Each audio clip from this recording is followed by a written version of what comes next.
Hey guys, how to upload your LinkedIn banner. So go ahead and click your profile icon at the top left, okay, if you're using LinkedIn website or LinkedIn app. And then what you're gonna do, just go ahead and click your banner at the top behind your profile picture, okay. And then what you're gonna do, you can modify, the size or modify the space, or you can just hit change at the bottom, right?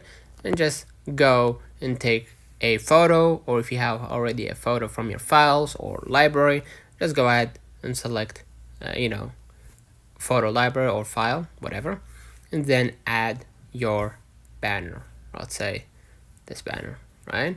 Then hit done, and then you're gonna be able to change the space if size is too big to make to focus on what